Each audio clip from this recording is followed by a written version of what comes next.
Psalm 104 reads as follows. Bless the Lord, O my soul. O Lord my God, you're very great. You're clothed with honor and majesty. You cover yourself with light as with a garment, who stretch out the heavens like a curtain. He lays the beams of his upper chambers in the waters, who makes the clouds his chariot, who walks on the wings of the wind, who makes his angels spirits, who ministers a flame of fire. You who laid the foundations of the earth so that it should not be moved forever, you covered it with the deep as with a garment. The waters stood above the mountains. At your rebuke they fled. At the voice of your thunder they hastened away. They went up over the mountains. They went down into the valleys to the place which you founded for them. You have set a boundary that they may not pass over, that they may not return to cover the earth. He sends the springs into the valleys. They flow among the hills. They give drink to every beast of the field. The wild donkeys quench their thirst. By them the birds of the heavens have their home. They sing among the branches. He waters the hills from his upper chambers. The earth is satisfied with the fruit of your works. He causes the grass to grow for the cattle and vegetation for the service of man, that he may bring forth food from the earth, and wine that makes glad the heart of man, oil to make his face shine, and bread which strengthens man's heart.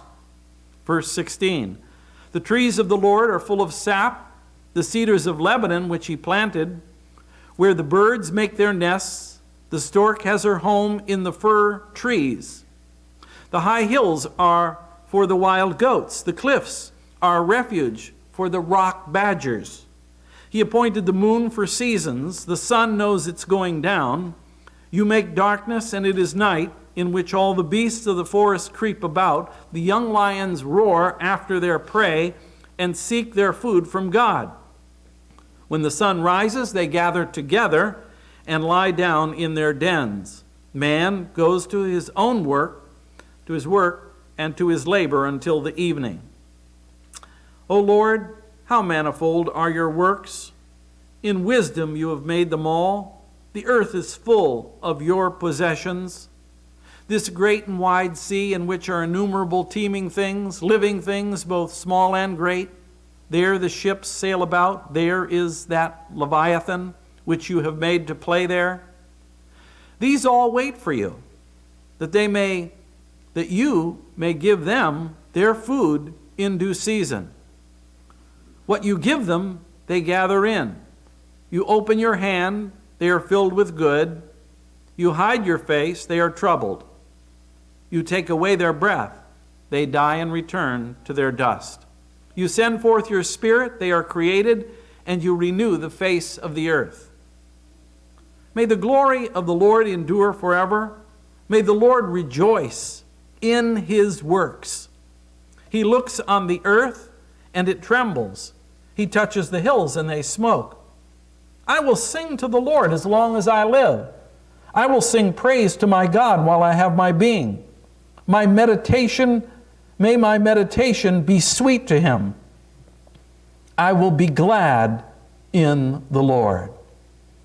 May sinners be consumed from the earth, and the wicked be no more. Bless the Lord, O my soul.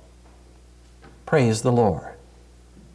And the verse that I want to focus on is this 33 and 34. I will sing to the Lord as long as I live.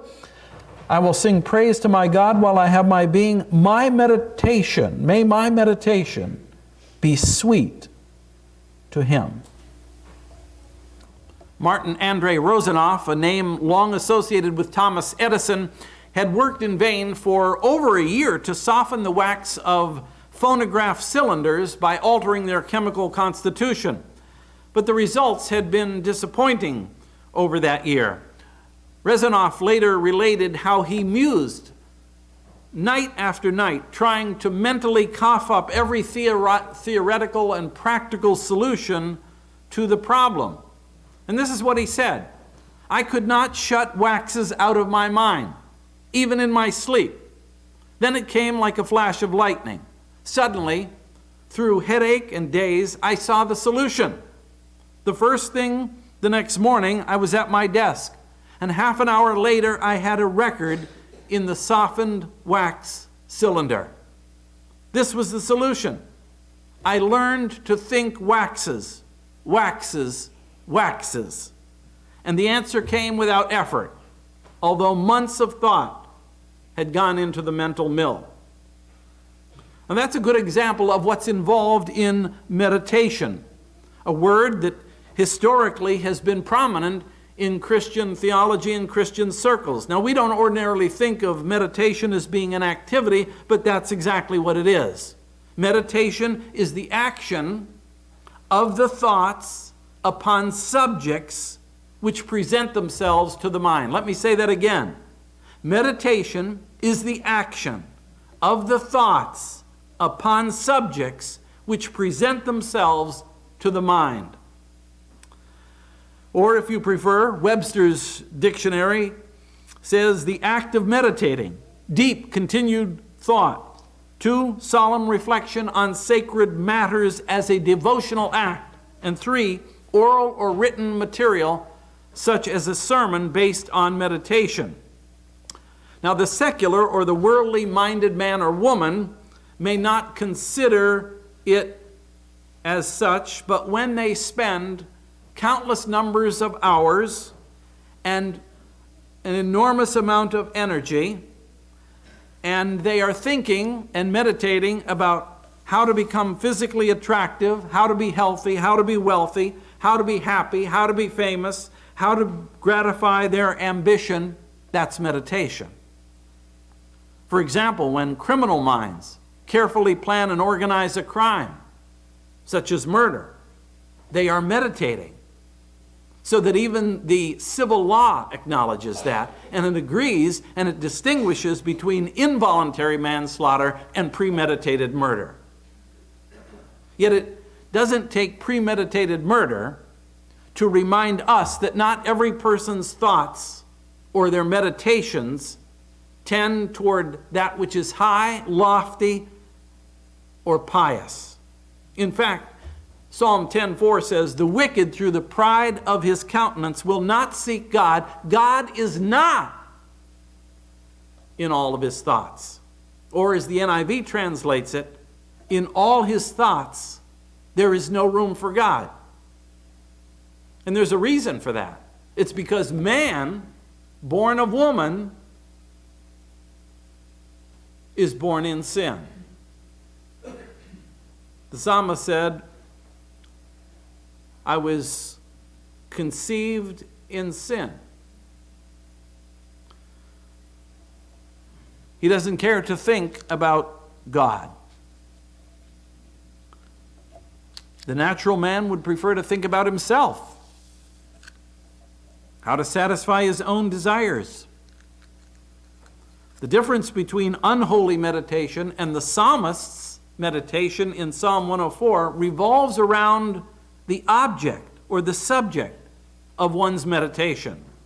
The truly pious man of Psalm 104 has developed a habit of training his mind to dwell upon the glory of God as evidenced in creation, and he shows us in detail subjects of meditation which serve to enhance his meditation so that it is pleasing to God. Now, this psalm is really a catalog of poetic images based on God's faithfulness revealed in creation. The psalmist meditates upon creation as this, as prior preparation preceding pleasing praise. And if you want to know where I got that acronym for, it's a retake on something from Steve Hanke, who is a professor of applied economics at Johns Hopkins University. We can't come into worship on Sunday morning expecting that with our head filled with politics, sports, family frustrations, and other things, that we're going to genuinely worship God. It'll never happen.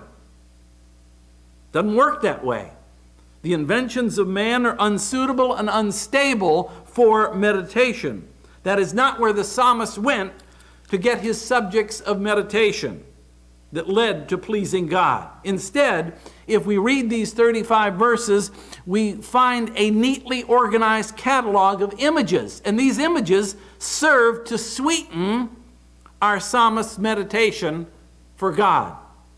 For example, in verses 1 through 4, the opening theme of his meditations is God's royal splendor. The psalm begins and concludes on the same note of praise. Bless the Lord, O my soul. And what evokes that praise is a careful, detailed consideration of God's majesty. And God's majesty revealed in creation. The psalmist reflects on the record of of the creation story, the first 2 days of creation.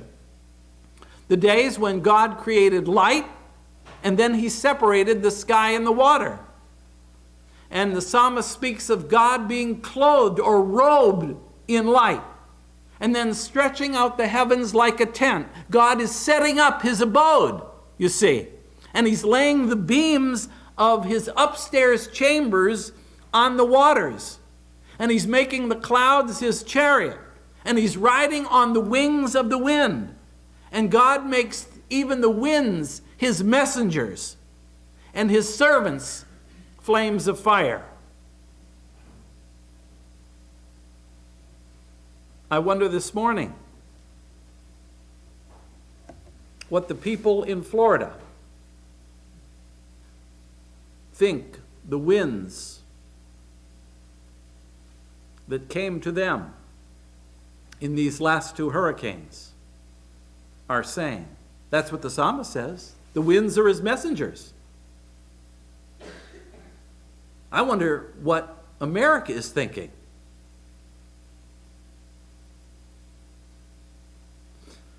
Clearly, what informs the psalmist's meditation is the sense of God's royal position in the universe. He is Yahweh. He is the one that says, I am that I am. God has no contenders. He has no competitors. His is the glory of heaven in all of its beauty by day and by night. Next, in verses 5 through 9, the psalmist recounts the 3rd day of creation. That was the day, remember, when there was the material formation of the earth, the land, the sea, and the vegetation. It's not meant to be a scientific expose that he gives. But it's another poetic portrayal of God setting the earth on its original foundation. Remember, at creation, there was darkness and void over the face of the deep. Everything was covered with water. And God rebuked the water to establish dry land, said the psalmist. He set a boundary for the waters, both in the oceans and in the rivers, in the valleys. It was as if God said to the waters, stay here where I put you. The next is the image in verses 10 through 18. It points to the marvel of the animal creation, which in turn is sustained by the springs flowing from the mountains. There the animals and the birds quench their thirst. Meanwhile, those springs allow for agriculture, crops to be cultivated for food, wine to gladden the heart of man, oil to make his face shine, bread to satisfy his stomach, giant cedar trees in which the birds nest, mountains for the wild goats, and rocky crags for the badgers. Now we have to stop, and we have to make a couple of observations. And the first observation is this. The psalmist never suggests that adoration of nature can be a substitute for praise to God. Nature is not God, and God is not nature. God is the author of nature, and therefore he is above nature. However, nature can become a stimulus to consider the greatness and the glory of God. We're to stop and stand before it as evidence of His majesty and reflect on it with a sense of awe. The sunsets throughout this autumn season in the evening from Coraopolis Heights Road have been absolutely gorgeous, breathtaking. But we don't worship the sunset. We don't worship the sun. That was a part of the pagan cultures of the day. God called His people out of that to reveal to them the God who stands behind the creation and deserves all the glory. Second observation, the psalmist sees nature from a very practical angle. That of being originally intended to serve the purpose of meeting man's needs and animals. It was intended to serve the rest of God's creation.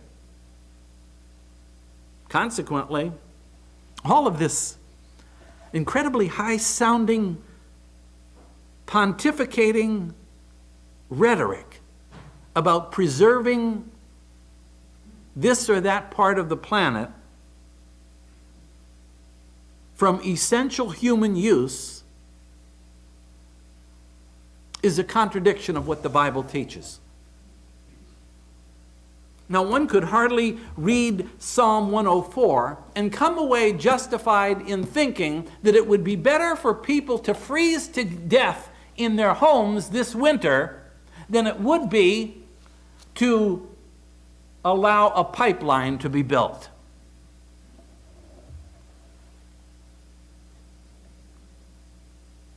No, if nature proves anything, it proves that God is good and He's the sustainer of the life He created. He doesn't create life to destroy it. He creates it and then He sustains it with what He puts here on this earth. And what He puts on this earth is for the practical usefulness of man and animal. Now, as Christians, we need to know that. We need to know that what God has revealed about the creation, so that our meditations bring us into greater alignment with the glory of God rather than man's pride. Third observation, save the planet. It may be the mantra of the global elite, but it is not the prerogative that God committed to man. You have no business, I have no business saving the planet. We're a steward of the planet. God is the preserver.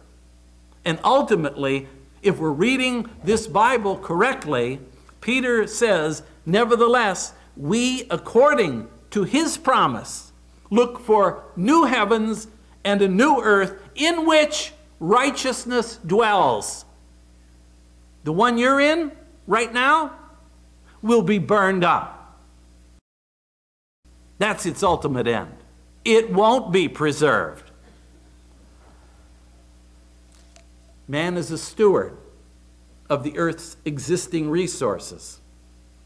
He can never be the preserver of it in any way, shape, or form. Only God could possibly be its preserver. And furthermore, that preservation largely depends on His sovereign plan.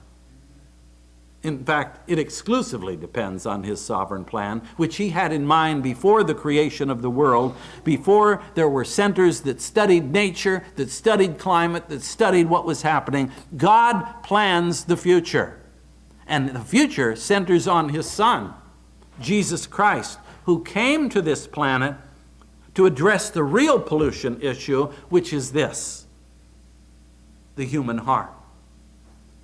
That's the pollution problem right there. And Jesus said this: it is out of the abundance of the heart, what you're meditating on, what you're thinking about, what you're contemplating. Out of the abundance of the heart, the mouth speaks. You want sweet meditation?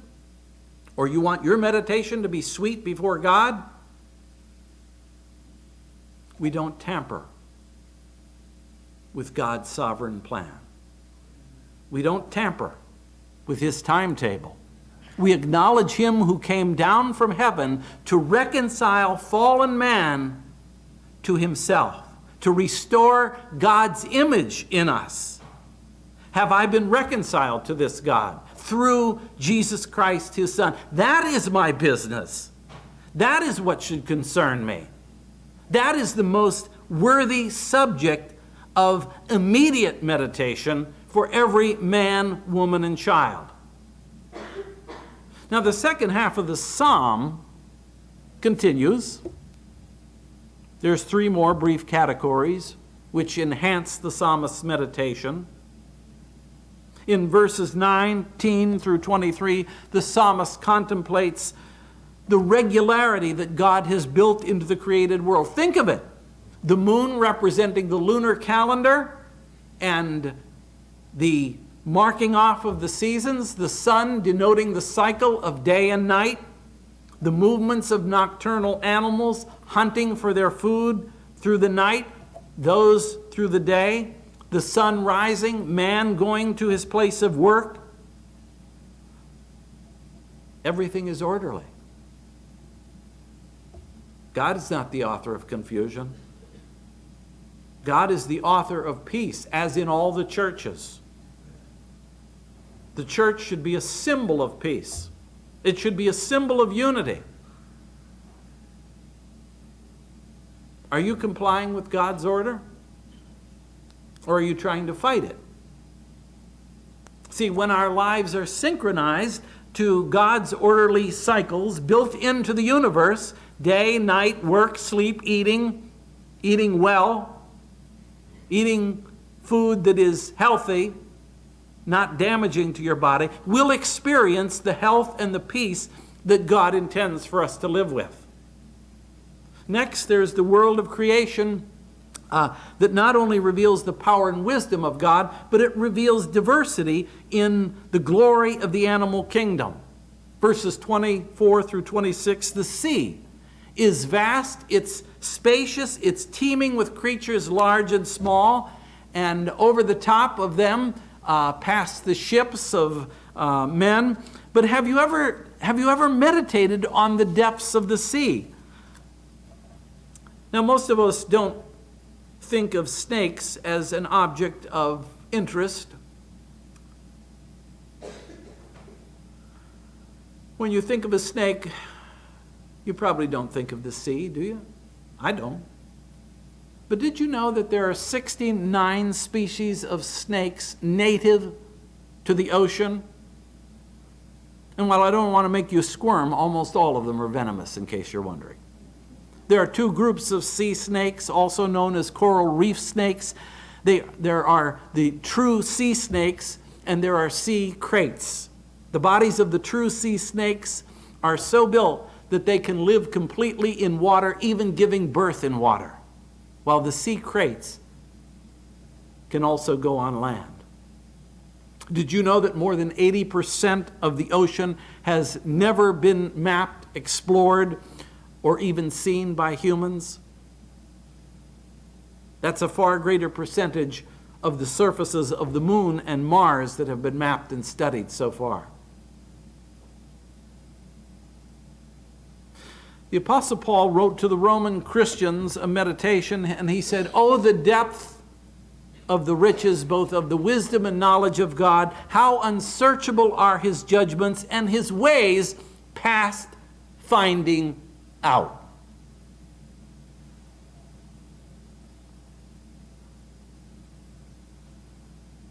Oh, the depth of the riches of both the wisdom and knowledge of God. Have you ever sat with this Bible open and tried to fathom those depths?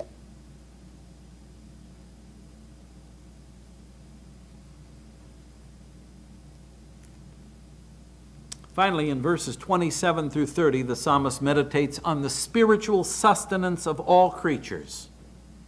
that God provides.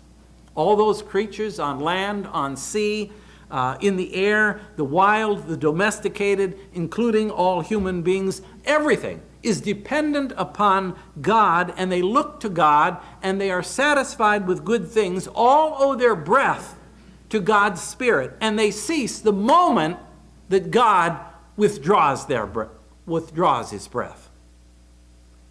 Now, creation is not just an event that occurred in the distant past. It is in the beginning, but it is also in the present. God has a continuing commitment to the earth that he made. And that continuing commitment is commonly called divine providence. So where has this special tour that the psalmist has taken us on, where does it bring you? Well, here's where it brought the psalmist. I will sing unto the Lord as long as I live. I will sing praise to my God while I have my being. My meditation, may my meditation be pleasing to him. I will be glad in the Lord.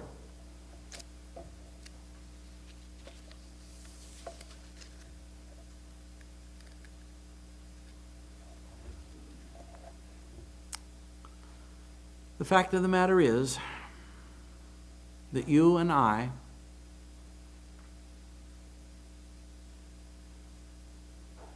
have an obligation to our Creator for another reason. Our Creator has gone a step further than all of this. And our Creator has become our Redeemer. See, we were created in the image of God, but our first ancestors disobeyed God, and they fell from grace, and we remain in that fallen condition until God sent his Son, Jesus Christ, into this world to redeem or to buy back with a price all of us who will believe and trust him. And that price was the blood of Jesus Christ.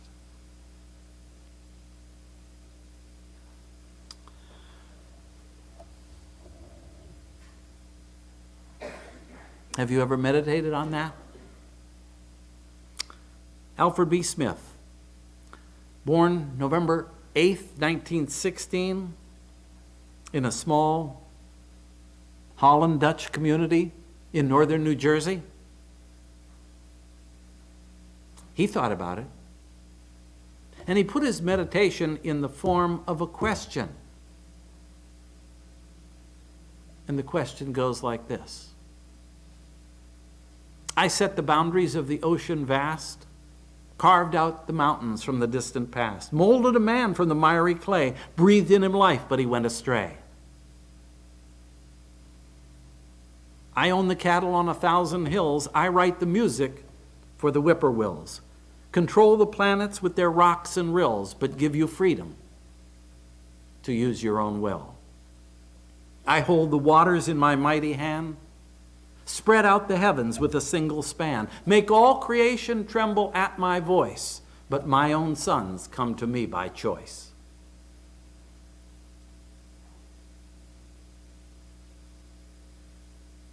I could demand your love, I own you twice, but only willing love is worth the price. Even the oxen know the master's stall, and sheep will recognize the shepherd's call. I could demand your love, I own you twice, but only willing love is worth the price. And if you want me to, I'll make you whole. I'll only do it, though, if you say so. I'll never force you, for I love you so. I give you freedom. Is it yes or no? I give you freedom. Is it yes or no? I give you freedom. Is it yes or no?